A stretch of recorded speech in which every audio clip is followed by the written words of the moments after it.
அருட்பெருஞ்சோதி அருட்பெருஞ்சோதி தனிப்பெரும் கருணை அருட்பெருஞ்சோதி.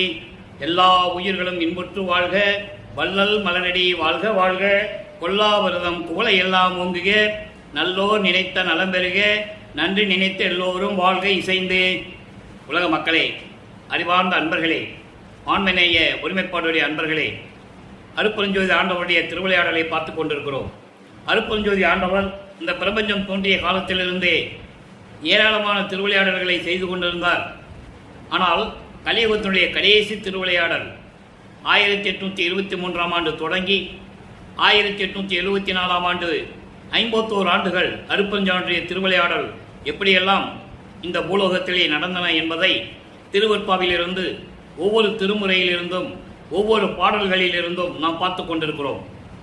அருட்பெருஞ்சோதி ஆண்டவர் இந்த 4 யுகங்களிலுமே படைத்த பதத்தலைவர்கள், சமயத் தலைவர்கள், மத தலைவர்கள் இவர்களெல்லாம் அவர்கள் கருத்துக்கு ஏற்றபடி கர்த்தாக்களை உருவாக்கி ஆலயங்களை அமைத்து வழிபட செய்து விட்டார்கள். யுகங்களுக்கும் ஏற்கனவே திரேத யுகம், துவார யுகம், கலியுகம் என்ற 4 யுகங்களுக்கும் மதங்களுக்கும் சமயங்களுக்கும் மார்க்கங்களுக்கும் எல்லாம் ஆயுள் காலம் உண்டு. இவையெல்லாம் முடிந்த பிறகு உலக மக்களுக்கென்று ஒரு ஆன்மீக பாதை தேவை. சுத்த சன்மார்க்கத்தை நிறுவி அதை தன் மகன் கையில் கொடுத்து செயலாற்றுவதற்காக தனது செல்வ பிள்ளையை ஒரு தாயின் வழியாக இந்த பூலோகிற்கு வருவிக்க செய்தார் அருட்பெருஞ்சோதி ஆண்டவர். அந்த நிலையை தான் நாம் பார்த்து கொண்டு இருக்கிறோம். நமது பிள்ளை பெருமானவர்கள் அருட்பெருஞ்சோதி ஆண்டவரால் வருவிக்க உற்று, ஒரு தாயின் வழியாக வருவிக்க உற்று 8 ஆண்டுகள் வரையிலும் எந்த விதமான இறைவனிடமிருந்து அருளையும் பெறவில்லை. 9வது ஆண்டிலே இறைவன் வந்து ஆட்கொண்ட பிறகு, இறைவனால் வருவிக்க உற்றவன் என்ற நிலை தெரிந்த பிறகு இறைவனிடம் முறையீடு செய்கிறார். ஞானம் கிடைக்கிறது. மீதி நிலைகள் எல்லாம் மறைப்பு நிலையில் இருந்து கொண்டிருக்கிறது. மறைப்பு நிலையை உருவாக்கிவிட்டு அருட்பெருஞ்சாண்டவர் மறைந்து விட்டார். அப்போ இந்த நிலையில் இருக்கும்போது வல்லப்பமானவர்கள் திருவருள் முறையீடு என்ற பதிகத்திலே 1ஆம் திருமுறையிலே 232 பாடல்களை அருளியிருக்கிறார்கள். அதன் மூலமாகத்தான் நாம் பார்த்து கொண்டிருக்கிறோம். இன்று 108வது பாடல். இதுவரை 107 பாடல்களை பார்த்திருக்கிறோம். அருட்பெருஞ்சோதி ஆண்டவருடைய திருவிளையாடலுடைய பதிவுகளை 107 பதிவுகளை நாம் போட்டிருக்கிறோம். நீங்கள் பார்த்துருக்கீங்க. இன்று 108வது பதிவு. நல்ல கவனிங்க. ஒவ்வொரு பாடலிலும், அதாவது அருட்பெருஞ்சோதி ஆண்டவர் உருவாக்கிய அந்த 51 ஆண்டுகள் திருவிளையாடல்களை 8 ஆண்டுகளாக பிரித்து தன் மகனுக்கு அருள் செய்து கொண்டிருக்கிறார். அதை தான் நம்ம பார்த்துட்டு இருக்கோம். வல்லப்பமானவர்கள் வருவிக்க உற்று 8 ஆண்டுகள் வரையிலும், முதல் 8 ஆண்டுகள் வரையிலும் எந்த விதமான அருளையும் பெற முடியவில்லை. அருட்பெருஞ்சோதி ஆண்டவர் தன் மகனை வந்து பார்க்கவும் இல்லை. 2வது 8 தொடக்கத்தில் 9வது ஆண்டில் இறைவன் தன் மகன் முன் தோன்றி மகனை ஆட்கொண்டு, மகனை என்னால் வருவிக்க உற்றவன் என்ற நிலையை தெரிவித்துவிட்டு முன்பருவம் பின்பருவம் காட்டி உனக்கு அருள் செய்வேன் என்று கூறி மறைந்து விடுகிறார். அதன் பிறகு வல்லப்பமன் பட்ட துன்பங்கள், துயரங்கள், ஏளன பேச்சுகள் எப்படியெல்லாம் நடந்தன என்பதை தான் நாம் பார்த்து கொண்டிருக்கிறோம். இறைவனுடைய மகன் என்று தெரிந்த பிறகும் கூட அவர் வெளியே யாற்றையும் சொல்லவும் முடியாது, சொல்லவும் கூடாது என்ற ஒரு நிலை.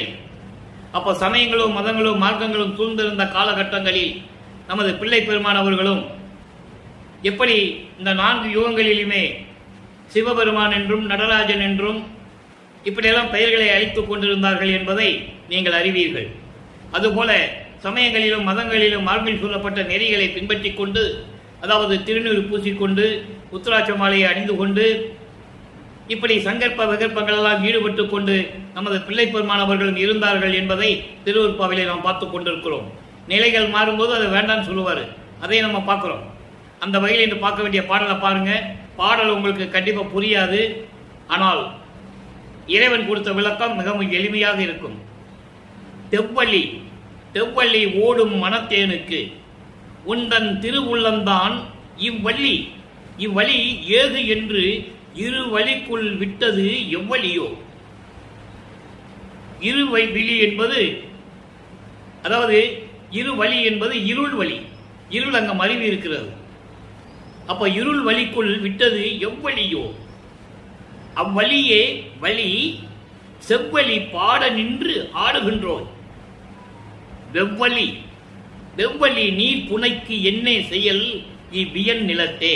இது பாடல். இப்ப இந்த பாடலிய விளக்கம் பாருங்க. தெவ்வழி என்பது மனம் அலைவாய்ந்து கொண்டிருக்கிறது. மனம் என்ன சொல்றதோ அந்த வழியில் இவர் போயிட்டு இருக்காருன்னு சொல்றாரு. அதாவது தெவ்வழி என்பது தீய வழிகள். தீய வழிகள் என்பது அவர் தீய வழியில சென்றதில்லை. மனம் என்ன சொல்றதோ அந்த வழியில போயிட்டு இருக்கேன்னு சொல்றாரு. அப்படி அந்த வழியிலே செல்லுகின்ற மனம் உடைய எனக்கு உன்னுடைய திருவருளம், திருவுள்ளம், உன்னுடைய திருவுள்ளம் இவ்வழி ஏது என்று நீ சொல்லி இருந்தால் என்னை ஆட்கொண்டாயே தவிர என் மனம் என் வசம் இல்லை, ஒரு நிலையில் இல்லை. மனம் என்ன சொல்லுகிறதோ அந்த வழியில் நான் சென்று கொண்டிருக்கிறேன். மனதை அடக்க எனக்கு வழி தெரியவில்லை. அப்படிப்பட்ட எனக்கு உன் திருவுள்ளம் தெரியும்ல, உன் உள்ளத்தில் தெரியும்ல, மகனே இப்படி போகாத, இந்த வழியில போகாத, இந்த வழியில போகாத, நீ எந்த வழி சொல்றையோ அந்த வழியில நான் போயிருப்பேன்ல. பாடல் பாருங்க எவ்வளவு அருமையான பாடல்னு. எதுகை மோனையோட வல்லப்பெருமான்கள் இலக்கிய நயக்கத்தோடு நீங்க நல்லா புரிஞ்சுக்கணும். அவர் எந்த பாடசாலையில் படிக்கல. அப்போ இந்த பாடலை எப்படி வந்ததுன்னா இறையர்கள் கிடைச்சாதான் முடியுன்றது நீங்க புரிஞ்சுக்கணும். உலகத்தில் எத்தனையோ புலவர்கள் தோன்றினார்கள், எத்தனையோ கோடான கோடி பேர் தோன்றினார்கள். அவர்களெல்லாம் பாடியதை இறைவன் அருள் பெற்றுக் கொண்டு பாடினார் என்று சொன்ன மக்கள், ஏற்கனவே நம்ம முன்னால் இருந்து சொன்னவர்கள், இவர் பாடினதை மட்டும் ஏதோ பாடினார் அப்படிதான் சொன்னாங்க. இறையர்களை பெற்றுதான் பாடினார் என்று ஒரு ஆள் கூட சொல்லலை இதுவரைக்கும். 2002 வருஷம் ஆயிடுச்சு. அப்போ இறைவன் கேட்கிறார், என் மனசு ஒரு நிலையில் இல்லை, இந்த இப்படி மனநிலையில் உள்ள எனக்கு உனக்கு தெரியும்ல மகனே, இந்த வழியில் நீ போகாத, நீ நல்ல வழியை சென்று ஒரு வழியை காட்டியிருந்தா நான் போயிருப்பேன். அதான் சொல்றாரு, இவ்வழி ஏகு என்று, இந்த வழியில போ மகனே என்று நீ சொல்லி இருந்தால் இருள் வழிக்குள் நான் போயிருக்க மாட்டேன். இருள் என்பது அறியாமை, எதுவும் தெரியாது. அறியாமைக்குள் நான் போயிருக்க மாட்டேன். எவ்வழியோ அவ்வழியே, எவ்வழியோ அவ்வழியே என்று என் மனம் நான் சமாதானப்படுத்திக் கொண்டேன். எந்த வழியாக இருந்தாலும் அது இறைவன் விட்ட வழி என்று உலகியல்ல சொல்லுவாங்கல்ல, எல்லாம் அவன் செயல், அவன் சொல்றான் நான் போயிட்டு இருக்கேன் அப்படின்லாம் சொல்லுவாங்க. அந்த நிலையை அவர் சொல்றாரு. அப்ப அவர் உலகியல்ல இருந்து கொண்டிருக்கிறார். அப்ப அவர் சொல்றாரு, நீ எந்த வழியில போக சொல்லியோ அந்த வழியில் நான் போயிருந்தா, நீ எனக்கு சொல்லியிருந்தா போயிருப்பேன். ஆனா இப்போ எந்த வழியை சென்றாலும் அது உன் வழிதான், இறைவன் விட்ட வழிதான் என்று நான் போய்க் கொண்டிருக்கிறேன். இதை நினைத்து உன்னை நான் வணங்கிக் கொண்டிருக்கிறேன். நீயும் அதை கேட்டு திருவிளையாடல் செய்து கொண்டிருக்கிறாய். எப்படி சொல்றார் பாருங்க, அதையும் நீ கேட்டு நின்று ஆடுகின்றோய். நின்று ஆடுகின்றோய் என்பது திருவிளையாடல் செய்து கொண்டிருக்கிறாய். இப்படி நிலையில் நான் இருந்து கொண்டிருக்கிறேன். இது எப்படி இருக்குது என்றால், நீர் ஆற்று வெள்ளம் எப்படி போகும்? பள்ளத்தை நோக்கி போகும். போய் கடைசியில் எங்க போய் சேருது? கடல்ல தானே போய் சேருது. இந்த பரந்த உலகில் ஆற்று நீர் பாய்ந்து சென்று கடலில் கலப்பது போல நானும் அலைந்து கொண்டிருக்கிறேன். என்றாவது ஒரு நாள் உன் அருளை பெற்றுக் கொள்ளுவேன் என்று எதிர்பார்த்துக் கொண்டிருக்கிறேன். விரைவில் வந்து எனக்கு அருள்வாயாக என்று சொல்லி இந்த பாடலை நமக்கு அருளி இருக்கிறார்கள். ஆக இந்த நிலையோடு திருவருள் முறையீடு முடிகிறது. 108வது பாடல் முடிகிறது. அதாவது ஒவ்வொரு பாடலிலும் ஒவ்வொரு நிலையோடு வல்லப்பெருமான்கள் முறையீடு செய்கிறார்கள். இப்போ 11வது ஆண்டு தொடக்கத்தில் அவர் மனம் திருவொற்றியூர் செல்ல நினைக்கிறது. அதாவது இறைவன் அங்கே தூண்டி விடுகிறார். தன் மகனை திருவொற்றியூருக்கு செல்ல வைக்க வேண்டும்.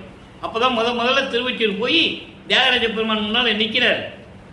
அப்போ வல்லப்பெருமானவர்கள் 2வது எட்டில் இருந்து கொண்டிருக்கிறார்.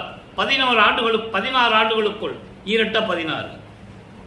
இந்த 16 ஆண்டுகளுக்குள் திருவொற்றியூரில் என்ன நடந்துதான் போகணும். இப்போ அவர் அப்போ அந்த நிலையில் அவர் இருக்கிறாரு. அவருக்கு எந்த ஒரு அருள் அவருக்கு கிடைக்கல. அப்போ திருவொற்றியூருக்கு போய் தியாகராஜ பெருமான்கிட்ட முறையீடு செய்கிறார். எந்த விதமான பலனும் இல்லை. அதன் பிறகு நாளையும் கிளிகளையும் தூது அனுப்புகிறார். ஒரு பிரயோஜனம் இல்லை. இந்த மாதிரிலாம் நிலைகள் இருக்கும்போது இப்போ திருமுல்லை வாயில் சென்று கொண்டிருக்கிறார். திருமுல்லை வாயில ஏற்கனவே ஒரு பதியம் பார்த்துட்டோம். இன்னைக்கு அடுத்த பதியத்திலே 13வது பதியத்திலே திருமுல்லை வாயிலே எப்படி விண்ணப்பம் வைக்கிறார், 8வது பாடல்.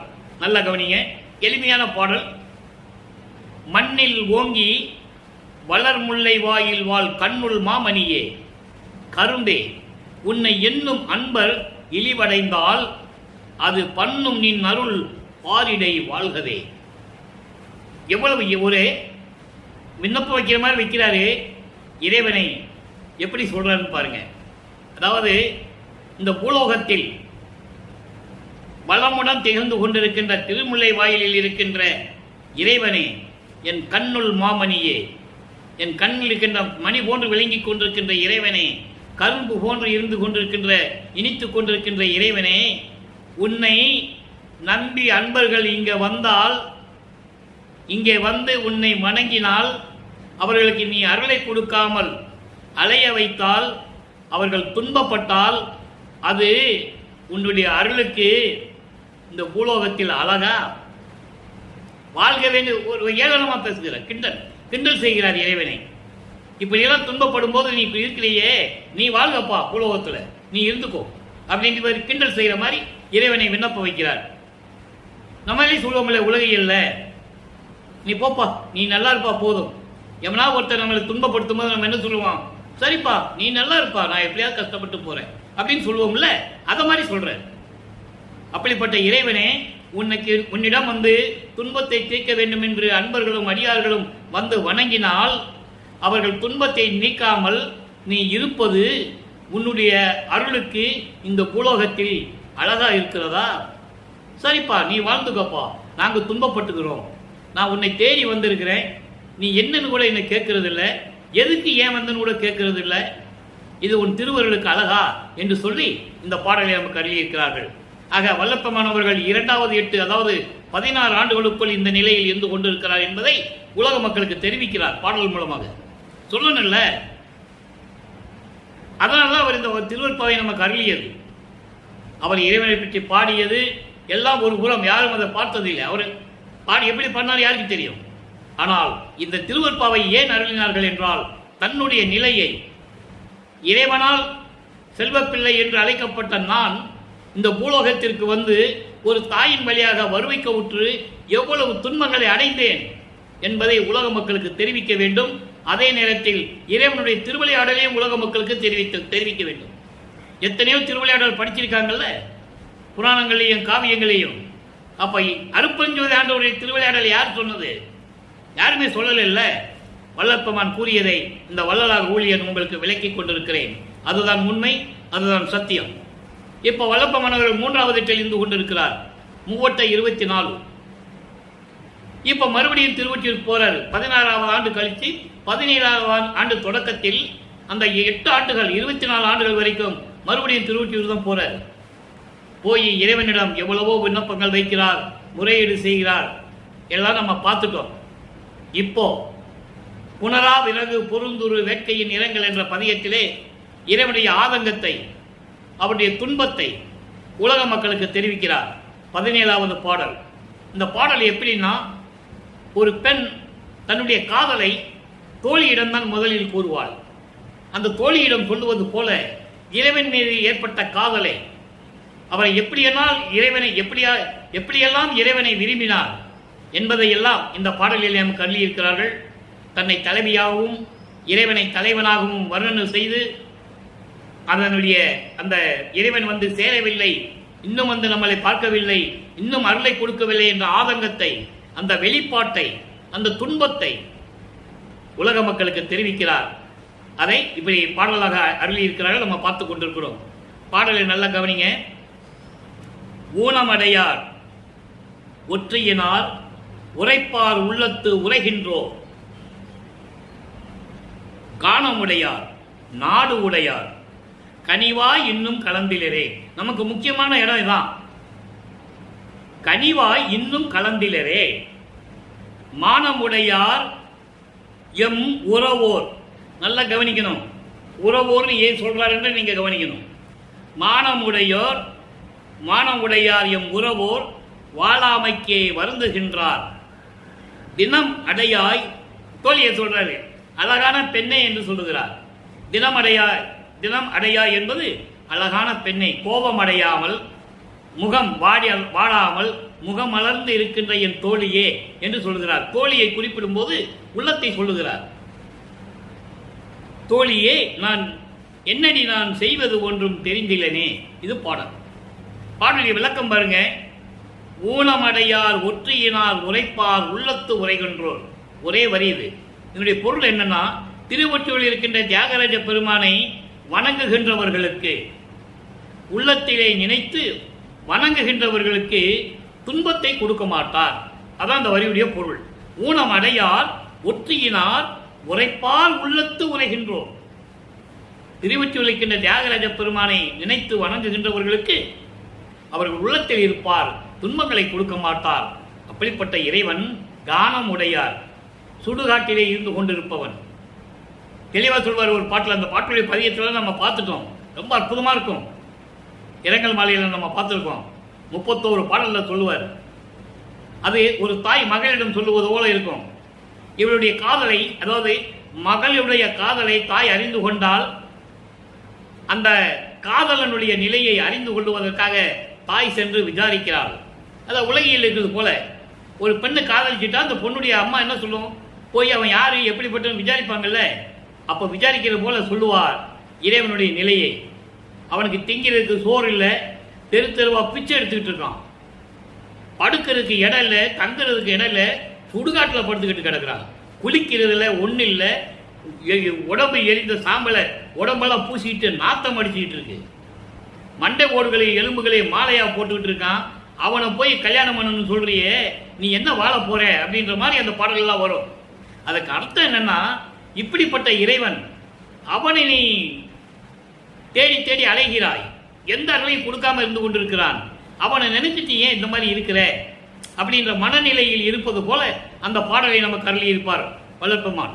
அதுதான் இங்க சொல்றாரு. கானம் உடையார், கானம்னா சுடுகாடு, நாடு உடையார், சுடுகாடு உடையார்னு சொல்லிட்டு நாடு உடையார்னு சொல்றாரு. மோட்ச வீட்டை காட்டக்கூடிய இறைவன். அப்படிப்பட்ட இறைவன் கனிவாய் இன்னும் கலந்திலரே, என் மீது இறக்கப்பட்டு ஒரு பெண் நமக்காக காத்து கொண்டிருக்கிறாளே என்று நினைக்காமல், தன்னை பெண்ணாக உருவப்படுத்தியதால் அதை சொல்லுகிறார். காத்து கொண்டிருப்பாளே, எந்த சுகத்தையும் நாம் அவளுக்கு கொடுக்கவில்லையே என்று நினைக்காமல் இன்றும் என்னை வந்து கலந்து கொள்ளவில்லை, என்னோடு வந்து பேசி அன்பாக இருக்கவில்லை. மானமுடையார் எம் உறவோர், அதாவது நான் வருவிக்க உற்றதனால் ஏற்பட்ட சொந்தங்கள், அதை தான் நீங்கள் நல்லா மூர்த்திக்கணும். ஒரு தாயின் வழியாக இவர் இறைவனால் வருவிக்க உற்றதால் ஏற்பட்ட சொந்தங்கள், தாய், அண்ணன், அக்காமார்கள், உறவினர்கள், இப்படியெல்லாம் இருக்கலாம் இல்லையா? ஏன்னா உலகியல்ல தானே பிறந்தாரு. அப்போ அவங்களுக்கு ஏற்பட்ட சொந்தம் இருக்கும்ல, அவங்களுக்கு தெரியாது இல்லை, இவர் இறைவனுடைய மகன் அவங்களுக்கு தெரியாது, இறைவனால் வருவிக்க விட்டோன்னு அவங்களுக்கு தெரியாது, இவர் தெரிஞ்சிருந்து இவர் சொல்ல முடியாது.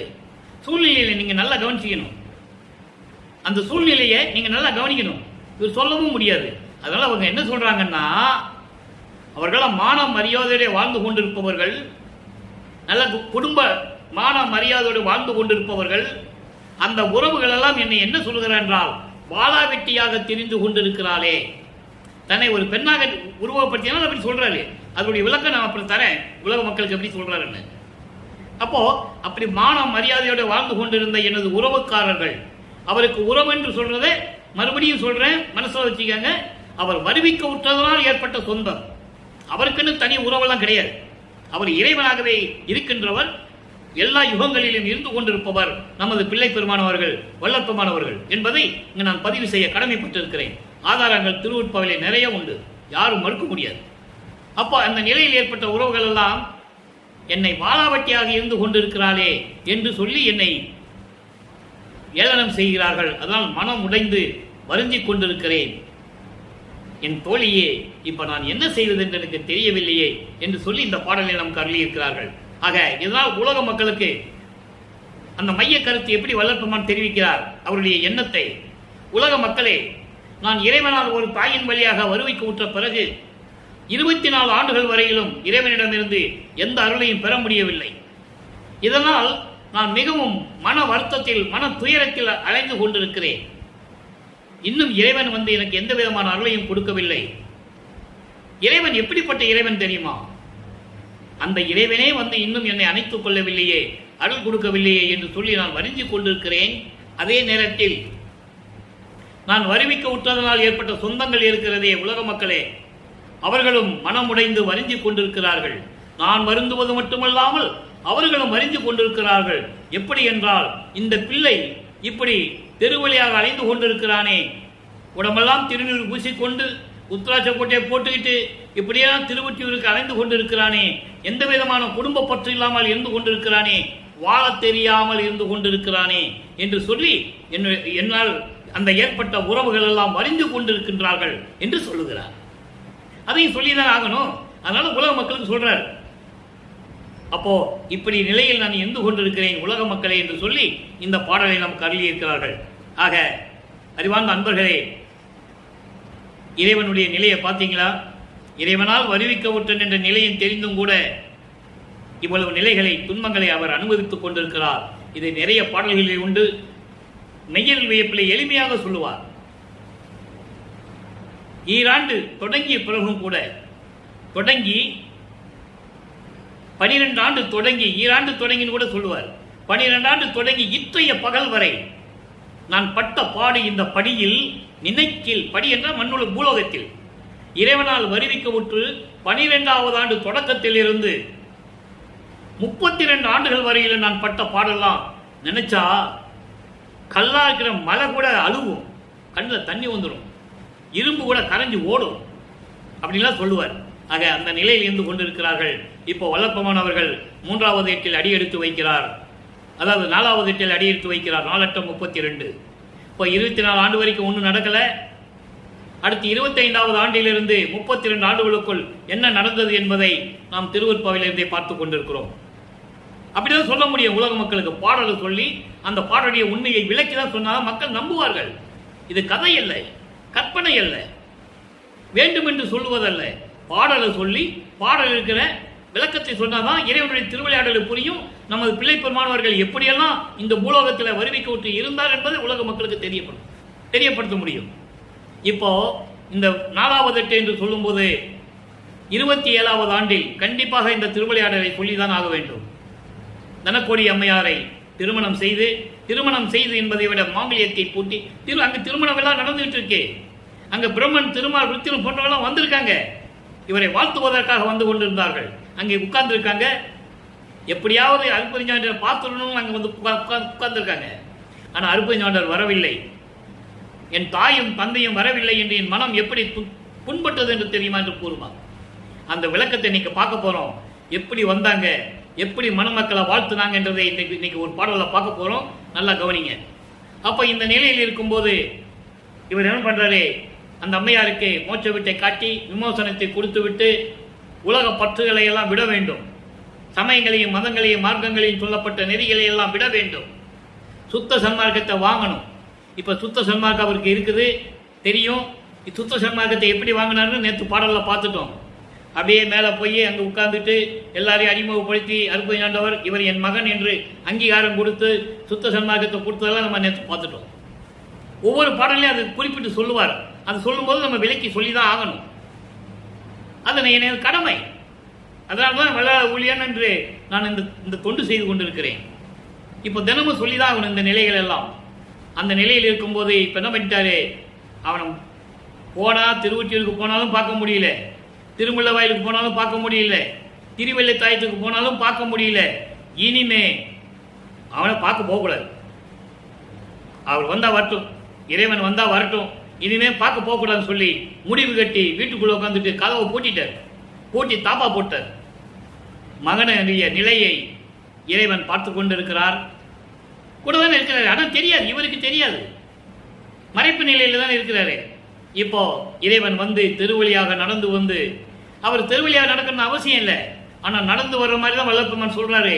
ஏன்னா மகனை சமாதானப்படுத்த வேண்டும். நேராக திடீர்னு போய் நின்றுட்டோம்னா அவன் கோபம் தீராது. அதனால தான் நான் தெருவில் ஒன்று பார்க்கறதுக்காக எவ்வளவு தூரம் அலைஞ்சி தெருவில் கால் வலிக்க நடந்து வந்தேன்னு சொல்லணும்ல மகன்கிட்ட. அதனால நடந்து வராரு. பாடலை நல்லா கவனிங்க. அருட்பிரகாச மாலை இன்னைக்கு 33வது பாடல். ஏற்கனவே 32 பாடல்கள் விளக்கத்தை பார்த்துட்டோம். ஒருமையிலே இருமை என உரு காட்டி, நல்ல கவனிங்க, ஒருமையிலே இருமை என உரு காட்டி பொதுவில். இப்போ சொல்றதெல்லாம் பொது பொதுன்னு சொல்ற சத்தியஞான சபையெல்லாம் அங்கே திருச்சிற்றம்பலத்தில் இருக்கிறது. இப்போ நம்ம வல்லப்பமானவர்கள் 5வது அட்டில் இருந்து கொண்டிருக்கிறார். ஐயட்ட 40. நல்லா கவனிக்கணும். இந்த 40 ஆண்டுகள் வரைக்கும் என்ன நடந்ததுன்னு நம்ம பேசிட்டு இருக்கோம். இங்கே பொது பொதுன்னு சொல்லும்போது சத்தியஞான சபை.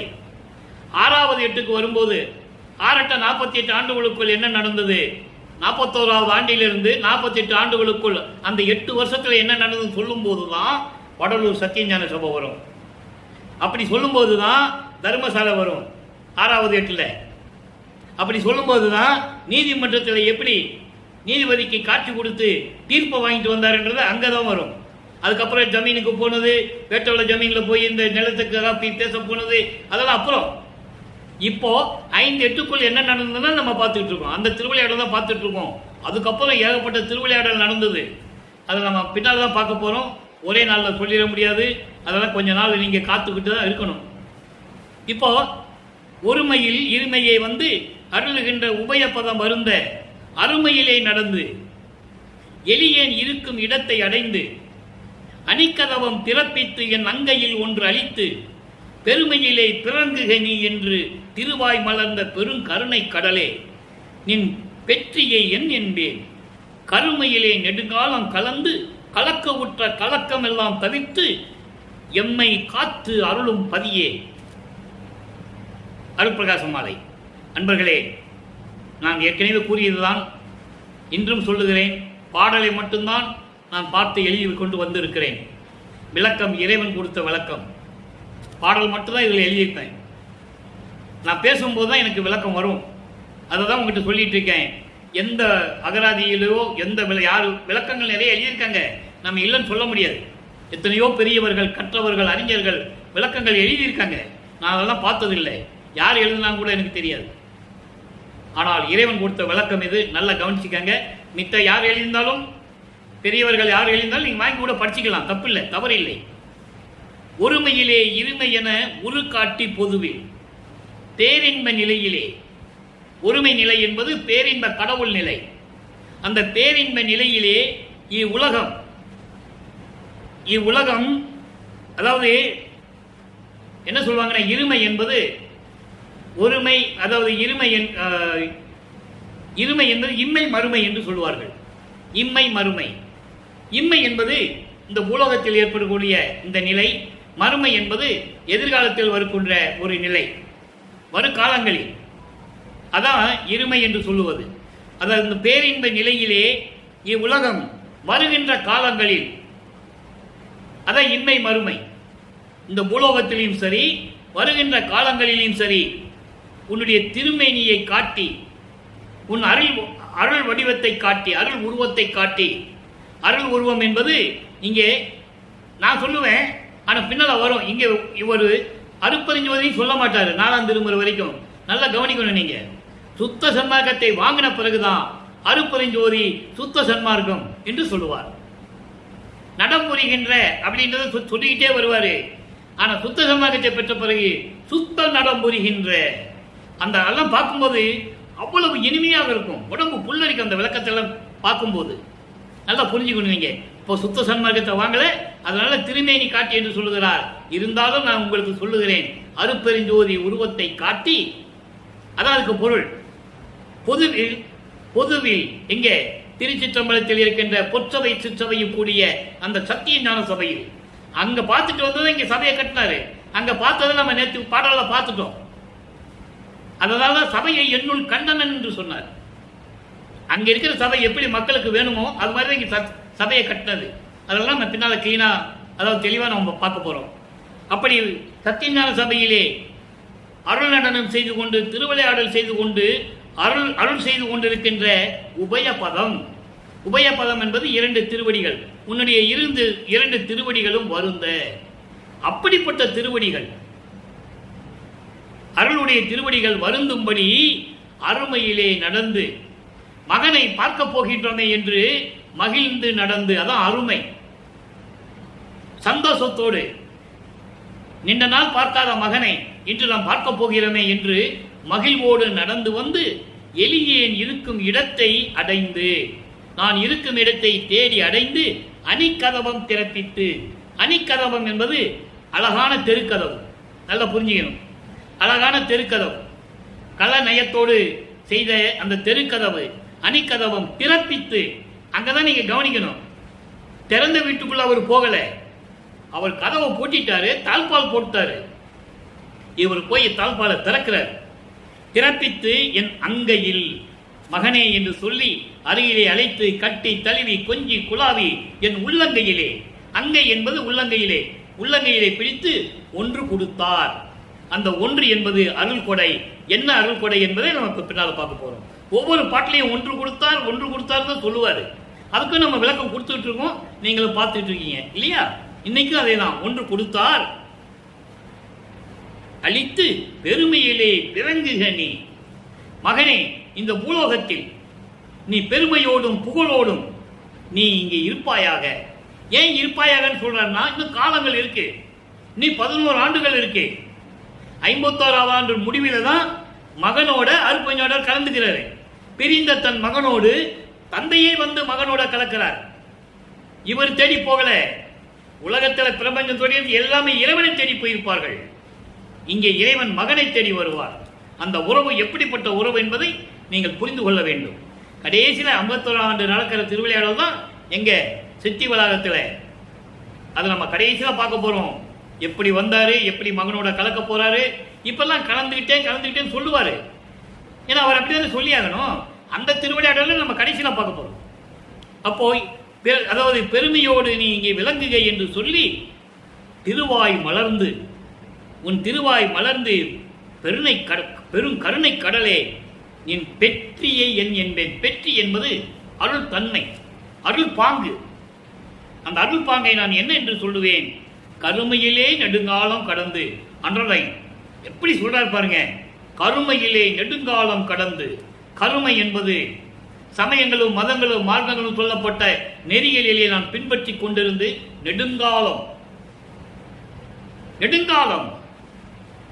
வருவிக்கப்பட்ட ஆண்டிலிருந்து 32 ஆண்டுகள் வரை, அதான் நெடுங்காலம் என்று சொல்றார். அதான் கருமை என்று சொல்லுகிறார். இருள் சூழ்ந்த, அறியாமை சூழ்ந்த நெறிகளை கொண்ட இந்த சமயங்கள், மதங்கள் மார்க்கங்கள். நான் ஏற்கனவே சமயங்கள் என்னென்ன சமயங்கள் உங்களுக்கு சொல்லியிருக்கேன். ஏராளமான சமயங்கள் இருக்குது. நமக்கு விளங்கும்படி சில சமயங்கள்லாம் உங்களுக்கு சொல்லியிருக்கேன். உங்க ஞாபகத்தில் இருக்குன்னு நினைக்கிறேன். இல்லாட்ட கூட இன்னைக்கு ஒரு நாள் சொல்றேன். சைவ சமயம், வைஷ்ணவ சமயம். சைவ சமயத்தின் தலைவன் சிவபெருமான்.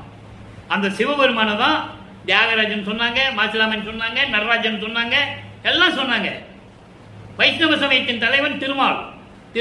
பிரம்ம, இந்திரன், இவங்கெல்லாம் பூரா நாரதர், இவங்கெல்லாம் வைஷ்ணவ சமயத்தை சேர்ந்தவர்கள். அவன் நாராயணன் தான் சொல்லுவான், சிவன் சொல்ல மாட்டான். அவங்களாம் வைஷ்ணவ சமயத்தை சேர்ந்தவர்கள். முருகன் கௌபார சமயத்தை சேர்ந்தவன். விநாயகன் காணாபத்தியத்தை சமயத்தை சேர்ந்தவன். சாகரம் சக்தி, அது அம்மன் சொல்லுவாங்கல்ல அவங்க. சௌரம் சூரியன் சமயத்தை சேர்ந்தவர்கள். இவங்கெல்லாம் இந்த சமயங்களை உருவாக்கியவர்கள். அப்படி இதெல்லாம் பின்பற்றி கொண்டு மார்க்கங்கள், தச மார்க்கம், சர்புத்திர மார்க்கம், சக மார்க்கம், சமய மார்க்கம், கலங்க மார்க்கம், பஸ்ப மார்க்கம், திராவக மார்க்கம், நவநீத மார்க்கம், நிறைய மார்க்கங்கள் உண்டு. இதெல்லாம் இருந்துகிட்டு நாம் பட்ட பாடு இருக்கே 32 ஆண்டுகள் வரையும் சொல்றாரு.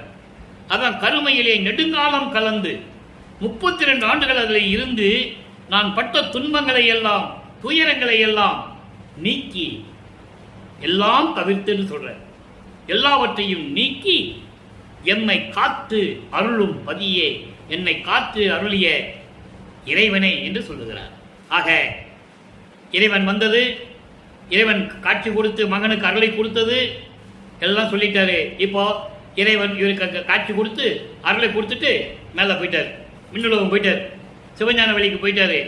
இப்போ இவர் மறுபடியும் அவரை கூப்பிடணும், அருள் விளக்க மாலை. இவர் பூலோகத்தில் இருக்கிறாரு, அந்த மகனை பார்த்துட்டு எல்லாம் கொடுத்துட்டு போயிட்டாரு. இப்போ அருள் விளக்க மாலை உருவாகிறது. 23வது பாடல் நல்லா கவனிங்க. சாதி குலம், குலம் என்றால் மதம், சாதி குலம் சமயம் எல்லாம் தவிர்த்து என்னை மேலேற்றி, என்னை கடவுள் நிலைக்கு ஏற்றி தனித்த திரு அமுதம் அளித்து, தனித்த திரு அமுதம் என்பது சுத்த சன்மார்க்கம், சுத்த சன்மார்க்கத்தில் இருந்து அதையெல்லாம் எனக்கு கொடுத்து எனக்கு அருளிய தனி தலைமை பெரும் பொருளே, தலைமை பொருளே, சுத்த சன்மார்க்கத்தின் தலைவன், எல்லா தேவர்களுக்கும் தலைவன், பிரபஞ்சம் தோன்றிய காலத்திலே தோன்றிய ஆதியும் அந்தமில்லா அருட்பெருஞ்சோதி. அப்படிப்பட்ட இறைவனே ஆதி நடு கடை காட்டாது, அதாவது இது முதல், இது இடையில, இது கடைசி அப்படின்னு காட்டாம பரிபூரணமாக மொத்தமா காட்டி, அதுக்குதான் சொல்றாரு ஆதி நடு கடை காட்டாது, பரிபூரணமாக எனக்கு காட்டி அண்ட பகிரண்டம் ஆறுயிர்கள், அண்டம் அகிரண்டம் பகிரண்டம் ஆறுயிர்கள் அகம்புறம் மற்ற அனைத்தும் நிறை ஒளியே. இவையெல்லாம் காட்டாது பரிபூரணமாக அண்டங்களிலும் பகிரண்டங்களிலும் உலகங்களில் இருக்கின்ற உயிர்கள், ஆறுயிர்கள், அத்தனை உயிர்களுக்கும் அகத்திலும் புறத்திலும் நின்று கொண்டு பரிபூரணமாக விளங்கிக் கொண்டிருக்கின்ற அருட்பெருஞ்சோதியே, நிறை ஒளியே என்று சொல்லுகிறார். அருட்பெருஞ்சோதியே. அப்போ அண்டங்களுக்கும் பிண்டங்களுக்கும் அகம் இருக்கு, அகப்புறம் இருக்கு, புறம் இருக்கு, புறப்புறம் இருக்கு. அண்டத்தின் அகம் என்பது அக்கினி, அகப்புறம் சூரியன், புறம் சந்திரன், புறப்புறம் நட்சத்திரங்கள், இதெல்லாம் ஒளிப்பொருள்கள். அருட்பெருஞ்சோதி ஆண்டவர்கள் ஒளியை பெற்றுக்கொண்டு இயங்கிக் கொண்டிருக்கின்ற ஒளிப்பொருள்கள். அதே போல் பிண்டங்கள், பிண்டங்கள் என்பது உயிரினங்கள். உயிரினங்களில் அகத்திலே இருப்பது ஆன்மா, அகப்புறம் ஜீவன், புறம் ஐம்பொறிகள், கண் காது மூக்கு, அது மாதிரி வாய் மெய் என்று சொல்லுவார்கள். புறப்புறம் என்பது அந்த கரணங்கள், மனம் சித்தம் புத்தி அகங்காரம். இவை எல்லாவற்றிலும் நிறைந்து கொண்டிருக்கின்ற இறைவனே, ஓதி உணர்ந்தவர்களெல்லாம் என்னை கேட்க, நல்லா கவனிக்கணும், இவன் படிக்காதவன் தானே, அப்படிதானே எல்லாருமே நினைச்சிட்டு இருந்தாங்க. அப்படியெல்லாம் ஓதி உணர்ந்தவர்கள், படித்து கற்றுக்கொண்டு உணர்ந்து எல்லாம் தெரிந்து கொண்டவர்கள் எல்லாம் என்னை கேட்கிறார்கள். இதெல்லாம் உனக்கு தெரியுமான்னு கேட்கிறார்கள். அதற்கு இறைவன் வந்தான் என்று சொல்லுகிறார். என்னைத்தான் ஓதாமல் உணர்ந்து உணர்வாம் உருவுற செய்த உறவே. எப்படி சொல்ற பாருங்க, படித்தவங்க எல்லாம் நம்ம படிச்சுட்டோம்ல, இவன் படிக்காதவன் தானே அப்படின்னு சொல்லி எல்லாவற்றையும் என்னை கேட்க, ஆனால் நீ என்ன செய்தாய்? நான் படிக்காவிட்டாலும் என்னைக்கு எல்லாவற்றையும் கற்றுக் கொடுத்து எல்லாவற்றையும் தெரிவித்து உணர்த்தி, பிரபஞ்சத்தின் உணர்வுகளை எல்லாம், பிரபஞ்சத்தின் ரகசியங்களை எல்லாம் எனக்கு உணர்த்தி, அதோடு மட்டுமில்லாமல் என் தேகத்தை ஒளிவுற செய்தாயே, ஒளி வடிவத்தை கொடுத்தாயே. அப்படிப்பட்ட என் தந்தையே, உறவு என்றால் தந்தை, அப்படிப்பட்ட என் தந்தையே ஜோதிமயமாய் விளங்கி, ஜோதிமயமாய் விளங்கி அருட்பெருஞ்சோதியாய் விளங்கிக் கொண்டு தந்தை மகனுக்கு அருட்பெருஞ்சோதி உருவத்தை கொடுக்கிறார். அருட்பெருஞ்சோதி மயமாகி தனிப்பொதுவில் நடக்கும், தனிப்பொது. இது சமயங்களும் மதங்களும் மார்க்கங்களும் சேர்ந்த அம்பலம் வேற, அது 12 நிலைகள் இருக்கிற அம்பலம் வேற. இந்த அம்பலம் அப்படி இல்லை, இது திருச்சிற்றம்பலம். பின்னால் சொல்வாங்க தூய நடத்தரசே, சொல்லிட்டாரா? சுத்த சன்மார்க்கத்தின் தலைவனே, என் சொல்லும் அணிந்து கொண்டு எனக்கு அருள்வாயாக நீ பூலோகத்துக்கு வான்னு கேட்கிற. பூலோகத்துக்கு வான்னு சொல்றார், விரைந்து வந்து எனக்கு அருள்வாயாக என்று சொல்லுகிறார். அடுத்து வரணும்ல, மகன் கேட்டாரு, வர சொல்லிட்டார்ல, அவர் வருகிறார். 43வது பதிகம் இறை திருக்காட்சி. எப்படிப்பட்ட இறைவன் உலக மக்களுக்கு சொல்றாரு. என் தந்தையை வான்னு சொல்லிட்டேன், அவர் விண்ணுலகத்திலிருந்து வராரு, அவரை எப்படிப்பட்டவர்னு உலக மக்களுக்கு சொல்றாரு. 3வது பாடல். சிதத்திலே ஊறி தெளிந்த தெல்லமுதை, இறைவனை தெல்லமுது என்று சொல்லுகிறார். சுத்த சன்மார்க்கத்தை சேர்ந்த இறைவன் சிதத்திலே ஊறி தெளிந்த தெல்லமுதை, சித்தி எல்லாம் வல்ல மெய் சித்தை, பதத்திலே பழுத்த தனி பெரும் பழத்தை. பழம்னா உடனே நீங்க ஆப்பிள் பழம், பலாப்பழம், மாம்பழம்லாம் நினைச்சுக்க கூடாது, இதுக்கு அர்த்தம் வேற. இது நூல் விளக்கத்தில் பல பேர் சொல்லுவாங்க, பழம் போன்று இனித்து கொண்டு இருக்கிறவரே அந்த பழம் எனக்கு கிடைச்சிருச்சு அப்படிலாம் சொல்லுவாங்க, அது வேற விளக்கம். நீங்க இப்ப பாடலை கவனிங்க, விளக்கம் தானா வரும். பதத்திலே பழுத்த தனி பெரும் பழத்தை, பரம்பர வாழ்வை என் பதியை, மதத்திலே மயங்கா மதியிலே விளைந்த மருந்தை, மா மந்திரம் தன்னை, இதத்திலே என்னை இருத்தி, இதத்திலே என்னை இருத்தி ஆட்கொண்ட இறைவனை கண்டு கொண்டேனே. இது பாடல். அப்போ இறைவனை கூப்பிட்டாரு, இறைவன் வந்துட்டாரு, இறைவன் வந்ததை சொல்றாரு. எப்படிப்பட்ட இறைவன் சொல்றாரு, அதே நேரத்தில் இறைவன் எப்படி தன்னை ஆண்டு கொண்டு அருளை கொடுத்தான்னு மறுபடியும் சொல்றாரு. நல்லா கவனிக்கணும். இது சிதத்திலே ஊறி தெளிந்த தெல்லமுதை. சிதத்திலே ஊறி தெளிந்த தெல்லமுதம் என்பது மெஞ்ஞான நிலையிலே. மெஞ்ஞானம் என்பது கடவுள் நிலை. ஞானம் வேறு, மெஞ்ஞானம் வேறு. நமது பிள்ளை பெருமான் அவர்கள் 32 ஆண்டுகள் வரைக்கும் பெற்றது ஞானம். 33வது ஆண்டு தொடக்கத்தில் பெற்றது மெஞ்ஞானம். அங்கே சுத்த சன்மார்க்கத்தை வாங்கிட்டார். அதே போல இந்த பிரபஞ்சத்திலே தோன்றி எல்லாருமே ஞானம் பெற்றார்கள், மெஞ்ஞானம் இல்லை. அதற்கு நிறைய உதாரணங்கள் என்னால் சொல்ல முடியும், எடுத்துக்காட்டுகள் நிறைய சொல்ல முடியும். ஞானம் என்பது வேறு, மெஞ்ஞானம் என்பது வேறு. ஞானம் என்பது பூலோகத்திலே ஒரு தாயின் வழியிலே பிறந்து வளர்ந்து உலகியல் வாழ்க்கையிலே ஈடுபட்டு அதன் பிறகு இறைவனை வணங்கி இறைவனை மீது பாடி போற்றி வணங்கி அருளை பெற்றுக்கொண்டு அந்த அருள் தான் ஞானம். அவருக்கு முக்காலத்தில் சொல்ல முடியாது, முக்காலத்தை உணர்ந்து சொல்ல முடியாது. ஞானம் பெற்றவர்கள் இறைவனை போற்றி பாடி ஜீவ சமாதி அடைந்திருப்பார்கள், சமாதி அடைந்திருப்பார்கள், முத்தி அடைந்திருப்பார்கள், இல்லைன்னா பஞ்சபூதங்களோட கலந்திருப்பார்கள். நீங்க எந்த புராண காவியங்கள்லாம் எடுத்து பார்த்துக்கலாம். அப்போ மெஞ்ஞானம் என்பது கடவுள் நிலையில் இருக்கின்ற இறைவன். அப்படி மெஞ்ஞான நிலையிலே விளங்கிக் கொண்டிருக்கின்ற இறைவன் அருட்பெருஞ்சோதியே சித்தியெல்லாம் வல்ல மெய் சிவத்தை, மெய் சிவம், சிவத்தை எப்படி சொல்ற பாருங்க. சிவன் வேறு, சிவம் வேறு. அதனால மெய் சிவம் என்று குறிப்பிடுகிறார் அருட்பெருஞ்சோதியை. எல்லா சித்துக்களையும் அருள் வலிமைகளை பெற்றுக்கொண்ட அருட்பெருஞ்சோதி ஆண்டவரை பதத்திலே பழுத்த. பதத்திலே பழுத்த என்பது கடவுள் நிலையில் இருந்து கொண்டிருக்கின்ற மெஞ்ஞான நிலையிலும் எல்லா அருளையும் பெற்றுக்கொண்டு கடவுள் நிலையில் இருந்து கொண்டிருக்கின்ற தனி பெரும் பலத்தை, தனி பெரும் பலம் என்பது அருட்பெருஞ்சோதி ஆண்டவர். அப்படி ஆண்டவரை, பரம்பர வாழ்வை, என்னுடைய கடவுளை, மதத்திலே மயங்கா மதியை. மதம் என்பது காமம், குரோதம், லோபம், மோகம், மதம், ஆச்சரியம், இப்படி 6 பிண்ட துரிசுகள். இவற்றைகளெல்லாம் மயங்காத இறைவன். அப்படி ஏன் சொல்றாருன்னா, நானும் அதை கடந்து விட்டேன் என்று சொல்கிறார். அப்படிப்பட்ட இறைவனை, அப்படிப்பட்ட இறைவனை அதான் மருந்து என்று சொல்லுகிறார். மாமருந்தை, ஒருமை நிலைப்பாடு, ஆண்மைநேய ஒருமை நிலைப்பாடு, ஜீவகாரணிய ஒழுக்கத்தில் இருக்கின்ற இறைவன். அப்படிப்பட்ட இறைவனை இதத்திலே என்னை இருத்தி. இதம் என்பது கடவுள் நிலையில், இதம் என்பது கடவுள் நிலை, அருள் நிலை.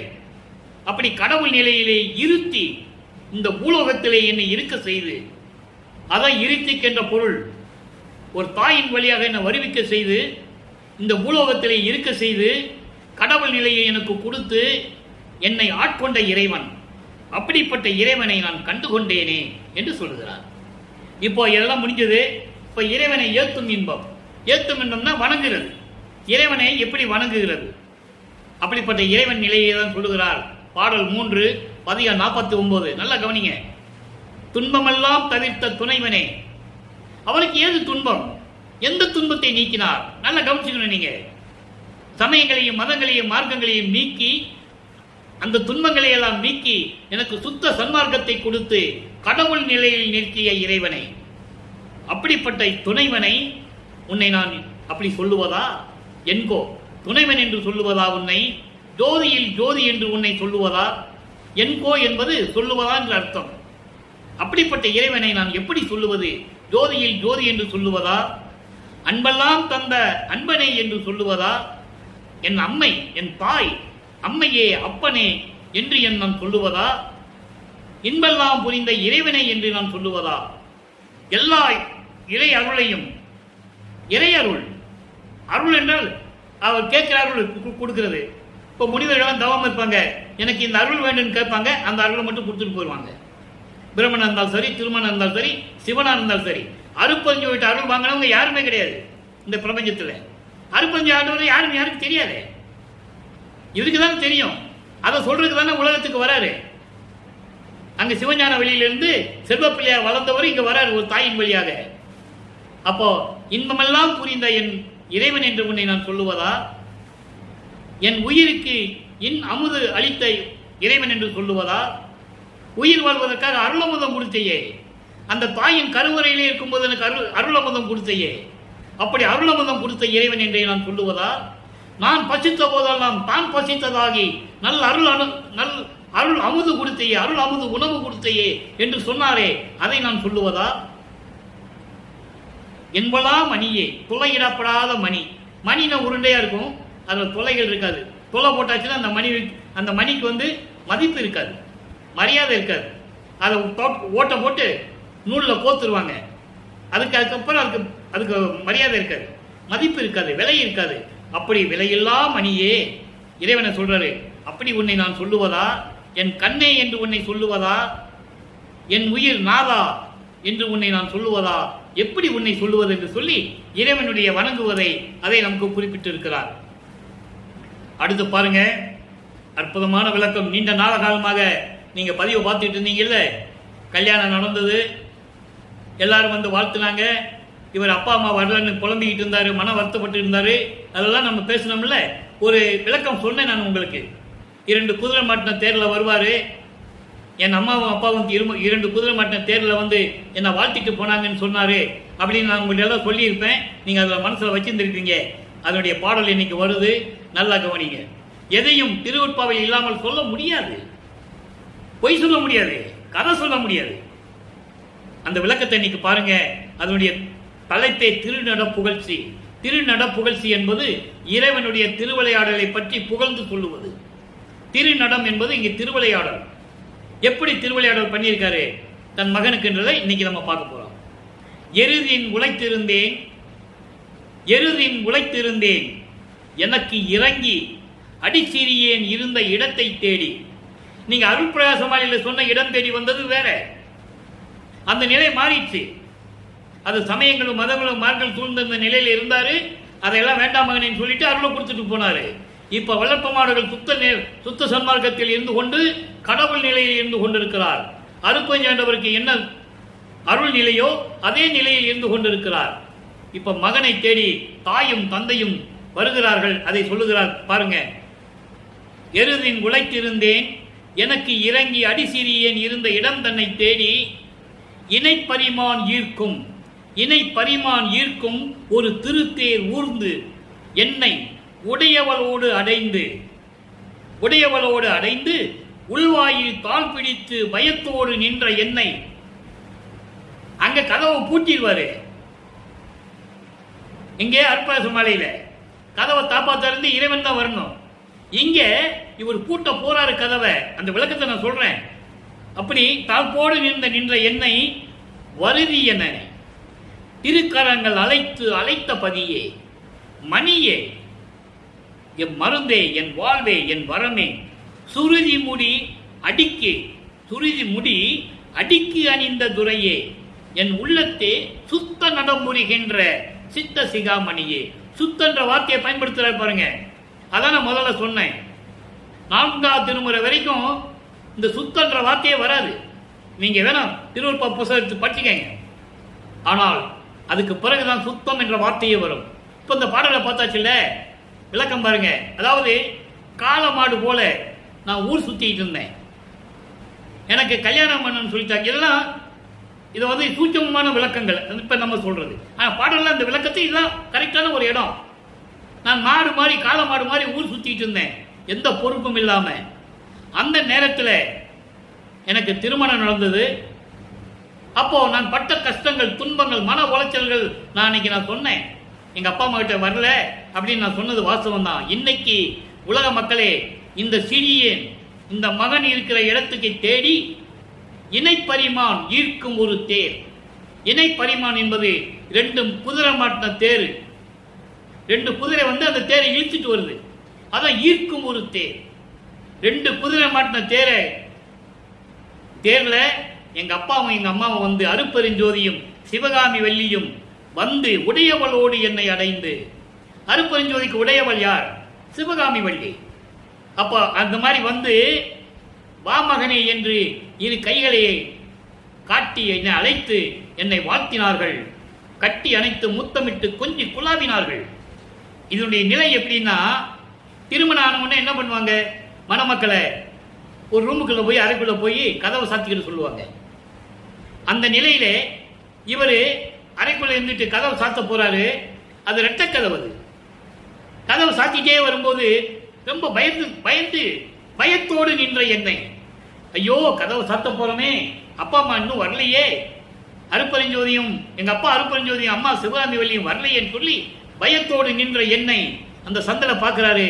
2 குதிரை மாட்டின தேர்ல வராங்க, அருப்பெருஞ்சோதியும் சிவகாமி வள்ளியும் வராங்க. வந்து மகனை 2 கரங்களால் அழைத்து வாழ்த்தி விட்டு சொல்லுகிறார்கள். யார் சொன்னது? இதை உலக மக்களுக்கு யார் சொன்னது? ஒரு ஆள் கூட சொல்லல. வல்லப்பமாலை வருவிக்க விட்டு 202 ஆண்டுகள் ஆகிவிட்டது. அவருடைய இறைநிலையை, கடவுள் நிலையை யார் சொன்னது?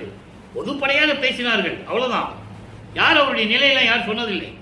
யாராவது சொல்லியிருந்தா சொல்லுங்க, நான் தலை வணங்குகிறேன். அப்படிப்பட்ட நிலையில் இருந்த வல்லப்பமான் அவர்கள் 2 குதிரை மாட்டின தேர்தல் வந்து வாழ்த்தி விட்டு சொல்கிறார்கள்.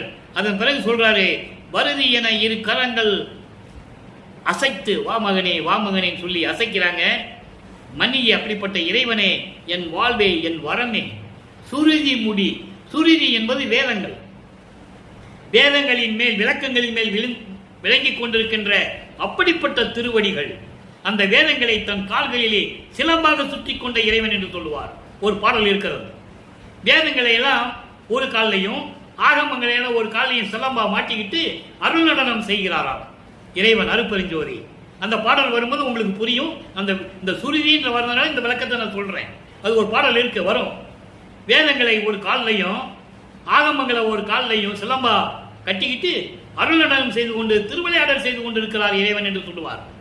அப்படிப்பட்ட இறைவனே, என் உள்ளத்தில் அமைந்திருக்கின்ற இறைவனை சித்த சிகாமணியை என்று கூறுகிறார். அடுத்து பெறா பேரு. நல்லா கவனிக்கணும், விளக்கங்கள் நிறைய இருக்கு, கொஞ்சம் வேகமா சொல்றேன், கவனிச்சுக்கங்க. பெறா பேரு, இறைவனிடம் பெற்ற பேரு, யாரும் அறிய முடியாத பேரு, அந்த பாக்கியம். 4வது பாடல். அச்சமெல்லாம் தவிர்த்தருளி. ஏற்கனவே சொன்னது போலதான், அவருக்கு ஏன் அச்சம்?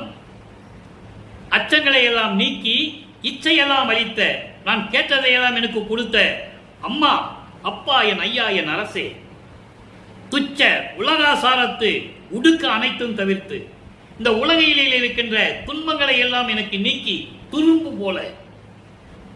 போல எல்லாவற்றையும் நீக்கி சுத்த நெறி வழங்குவித்த சித்த சிகாமணியே. சுத்த நெறி, சுத்த சன்மார்க்க நெறி, கொலையும் புலையும் தவிர்த்தல், உயிர்களை கொலை செய்யாமல் இருத்தல், அசைவ உணவுகளை உண்ணாமல் இருத்தல், உருவ வழிபாடுகளை அறவே நீக்குதல், சமயங்களிலும் மதங்களிலும் மார்க்கங்களில் சொல்லப்பட்ட சங்கற்ப விகற்பங்களை நீக்குதல், திருநீர் பூசுறது, உத்திராட்ச கொட்டை போடுறது, மொட்டை அடிக்கிறது, காது குத்துறது, அர்ச்சனை பண்றது, இதெல்லாம் இருக்கக்கூடாது. சுத்த நெறி. அதை எனக்கு வழங்கி வைத்த ஒரு தலைமை பதியே, சித்த சிகாமணியே, உச்சநிலை நடு வழங்கும் ஒரு தனிமை பதியே, சுத்த சிவஞான வெளியில் இருந்து கொண்டு திருவிளையாடல் செய்து கொண்டிருக்கின்ற சுத்த சன்மார்க்கத்தின் தலைமை கடவுளே. யாரு தலைமை கடவுள்? அருப்பெருஞ்சோதி ஆண்டவர். உலகு எல்லாம் எடுத்திடும் உழவாத நிதியே. உலகங்களில் இருக்கின்ற எல்லாருக்கும் உன்னுடைய அருள் செல்வத்தை கொடுத்தாலும் குறையாத நிதி. உழவாத நிதி என்பது குறையாத அருள் செல்வம். அவ்வளவு அருள் வச்சிருக்காராம் கொடுக்கிறதுக்கு. வாங்கிறதுக்கு தான் ஆள் இல்லை. அவரா கொடுக்க மாட்டாரு, கேட்டாதான் கொடுப்பாரு. கேட்கும் போது தகுதி இருக்கணும், சுத்த சன்மார்க்க தகுதி இருக்கணும். அப்படி இருந்தாதான் கேட்டாதான் கொடுப்பாரு. இது அனுபவத்திலேயே பார்த்திருக்கலாம். உழவாத நிதியே இச்சமயம் எழுந்தருளி, இதான் நல்ல நேரம், இங்க வா கூப்பிடுறாரு. அப்போ வல்லப்பம்மன் எங்க இருக்கிறாரு? கரும்புலி என்ற ஊரில், கிராமத்திலே கரும்புலி என்ற இடத்துல ஒரு வீட்டில் இருக்கிறார். இதை சொல்லும் போது இச்சமயம் எழுந்தருளி, ஏற்கனவே அது சொல்லியாச்சு, கரும்புலியில இருக்கிறான்னு சொல்லியாச்சு. அங்கதான் 9 ஆண்டுகள் இருந்தது. அருட்பிரகாசம் வேலை முடிஞ்ச உடனே அந்த தனப்பொழி அம்மையாருக்கு திருமணம் செய்துட்டு இவர் சுத்த சன்மார்க்க வாங்குறதுக்கு மேல போயிட்டார் இல்லையா? அதை வாங்கிட்டு திரும்பி பூலோகத்துக்கு வரும்போது நேர கரும்புலிக்கு தான் போறாரு. நல்லா புரிஞ்சுக்கணும். ஏற்கனவே நிர்ணயிக்கப்பட்டது. ஏனென்றால் அந்த வீடு தான் சைவ நிலையில் இருக்கின்ற வீடு, அசைவம் சாப்பிடாத வீடு. அந்த காலத்துல அசைவம் நிறைய சாப்பிடுவாங்கல்ல, அங்க இவர் இருக்க முடியாது. அப்போ அப்படி பண்ணும்போது தான் அந்த வீட்டில் வந்து இருக்கிறாரு. ஆக கரும்புலியில் இருக்கும்போது சொல்றாரு, இச்சமயம் எழுந்தருளி இரவாத வரமும் எல்லாம் சித்தவத்தின் இயற்கையும் தந்தனையே. எல்லாம் வாங்கிட்டார். அப்பவே முடிச்சாச்சா? இதை பெறாப்பேரு முடிஞ்சது. இப்போ அம்பலவாணர் அணைய வருகை கூப்பிடுறாரு. இப்போ நம்ம எப்படி இறைவனுடைய திருவிளையாடல் இவ்வளவு நேரம் நம்ம விலக்கி பேசணும், எளிமையா சொல்லிடுவார் அம்பலவாணர் வருகையில. சாதி மதம் தவிர்த்தவரே, சாதி மதம் தவித்தவரே தனித்தலைமை பெரும்பதியே ஆதி அந்தம் இல்லாதவரே. இதெல்லாம் நம்ம இப்ப பேசிட்டு இருந்தோம்ல, இது சிம்பிளா எளிமையா சொல்லிடுவாரு. அதனால இந்த பாலுடைய விளக்கத்தை உங்களுக்கு நான் சொல்லிட்டு இருக்கேன். ஆதி அந்தம் இல்லவரே ஆரணங்கள் போற்ற நின்றீரே. அங்க சுருதி முடின்னு சொன்னார்ல, ஆரணங்கள் போற்ற, ஆரணங்கள் என்பது வேதங்கள், வேதங்கள் வணங்கும்படி நின்ற இறைவனே ஓதி உணர்வறியவரே. படித்தாலும் தெரிந்து கொள்ள முடியாத இறைவன், அப்படிப்பட்ட அரிய நிலையில் இருக்கின்ற இறைவன் உள்ளபடி உரைத்தவரே. எனக்கு சொல்றாரு, எனக்கு உள்ளபடி உரைத்தவரே, பிரபஞ்சத்தின் உண்மைகளை உள்ளபடி எனக்கு உரைத்தவரே. இது இசைந்த தருணம் இங்கே பூலோகத்தில், இதுதான் சரியான நேரம், நீ வருக. அம்பலவாணரை கூப்பிடுறாரு. அம்பலவாணன் யாரு? அருப்பரஞ்சோதி. அப்போ அருப்பரஞ்சோதியே, இது சரியான நேரம் ஆண்டவரே, என் தந்தையே சீக்கிரம் பூலோகத்துக்கு வாங்க, பூலோகத்துக்கு வாங்கன்னு கூப்பிடுறாரு. என்னுடைய நாயகரே அணையவாரி, என்கிட்ட வாங்கன்னு கூப்பிடுறாரு. கூப்பிட்டார்ல. அடுத்து பாருங்க, இது நல்ல தருணம் என்ற பதியத்திலே 124 ஒரு பாடல். அதாவது சுத்த சன்மார்க்க காலத்தில் இந்த உலகம் எப்படி இருக்குன்னு சொல்றாரு. சுத்த சன்மார்க்க காலத்தில் இந்த உலகம் எப்படி இருக்கும்? இப்ப சுத்த சன்மார்க்க காலம் நடந்துகிட்டு இருக்கு, ஒளியுகத்தில் இருந்துகிட்டு இருக்கோம். போக போக, ஏன்னா இத்தனை ஆண்டுகள், லட்ச ஆண்டுகள், 43,20,000 வருடங்கள் சமயங்களும் மதங்களும் மார்களும் ஊறி மக்கள் எப்படி இருந்திருப்பாங்க. இதெல்லாம் மாறி சுத்த சம்பாக்கத்துக்கு வந்த பிறகு இதனுடைய நிலைகள்லாம் எப்படி இருக்கும் சொல்லணும்ல. சொல்றாரு பாருங்க, மதித்த சமய மத வழக்கு எல்லாம் மாய்ந்தது. சுத்த சம்பாக்க காலத்தில் எப்படி இருக்கும்? சாதி மதம் சமயம் மார்க்கம் எல்லாம் செத்து போகும், அழிந்து விட்டது, ஓய்ந்து விட்டது. வர்ணம் ஆசிரமம், அதான் ஜாதிகளை சொல்றாரு. ஜாதிகளும் ஆசிரமம், இந்த ஆசிரமம் வச்சுக்கிட்டு நடத்திட்டு இருக்காங்கல்ல, அதனுடைய நிலைகள் அதெல்லாம் அந்த மயக்கமும் சாய்ந்தது. அதெல்லாம் நடக்க போகுது, அதை சொல்றாரு. சுத்த சம காலத்தில் இப்படியெல்லாம் இருக்குன்னு சொல்றாரு. கொதித்த உலகாச்சார கொதிப்பு எல்லாம் ஒளிந்தது. இந்த உலகியல் வாழ்க்கையில் ஏற்பட்ட துன்பங்கள், துயரங்கள்லாம் ஒழிஞ்சு போகும். கொலையும், உயிர்களை கொலை செய்வது, களவு, குற்றங்கள், திருட்டு குற்றம், ஒருத்தனை ஏமாத்துறது, கொலையும் களவும் மற்ற புலையும் அழிந்தது, எல்லாம் ஒழிஞ்சு போகுமா. அப்போ அவருடைய நிலை, அதாவது இந்த பிரபஞ்ச நீ எப்படி இருக்குன்னு சொல்றது. எனவே அன்பர்களே, இதெல்லாம் இறைவனுடைய திருவிளையாடலிலே நடந்து கொண்டிருக்கிறது. நீங்களும் சுத்த சன்மார்க்கத்தில் இணைந்து, சுத்த சன்மார்க்கம் என்றது பெரிய விஷயமே இல்லை. இறைவன் ஒருவன் என்ற நிலையை ஏற்றுக்கொள்ள வேண்டும். அவர் ஜோதி வடிவில் இருக்கிறார் என்று ஏற்றுக்கொள்ள வேண்டும். உயிர்களை கொல்லக்கூடாது என்ற உறுதி எடுக்க வேண்டும். புலால் சாப்பிட மாட்டேன் உறுதி எடுக்கணும். அந்த பிணத்தை, அந்த பிண்டத்தை நாறுகின்ற, துர்நாற்றம் வீசுகின்ற அந்த உடம்பை, அந்த உயிரினங்களின் உடம்பை திங்கக்கூடாது. இதுதான் சுத்த சன்மார்க்கம். இது பெரிய விஷயமே இல்லை, நல்லா புரிஞ்சுக்கணும். ஆனா மற்றவங்க என்ன சொல்லுவாங்க, இது வரைக்கும் சொல்லிட்டு இருக்காங்க, நீங்க எல்கேஜிலிருந்து தானே வரணும், அப்படி என்ன அர்த்தம்? மக்கள் என்ன நினைக்கிறான், அப்புறம் அதுல இருந்து தான் வரணும் உங்களுக்கு, அதுல இருந்து வந்தா வயசாகி போமே, செத்து போவானே. இறைவன் நேராக தான் வர சொல்றாரு, அதை நீங்க புரிஞ்சுக்கணும். ஆக அப்படியெல்லாம் வந்து சுத்த சன்மார்க்கத்தை வந்து இறைவனை வணங்கி இறைவனுடைய அருளை பெற்றுக்கொண்டு இந்த வையகத்திலே நீங்கள் வாழ்வாங்க வாழ வேண்டும் என்று இறைவன் தயவோடையும் கருணையோடையும் வாழ்த்தி இந்த வள்ளலார் ஒளியன் விடைபெறுகிறேன். மீண்டும் நாளை சந்திப்போம். நன்றி, வணக்கம். அருட்பெருஞ்சோதி அருட்பெருஞ்சோதி தனிப்பெருங்கருணை அருட்பெருஞ்சோதி. நாளையும் இறைவனுடைய அருப்பஞ்சாண்டவருடைய திருவிளையாடல் தொடரும். கண்டு பார்த்து மகிழ்ந்து இறைவனுடைய அருளை பெற்றுக் கொள்ளுங்கள்.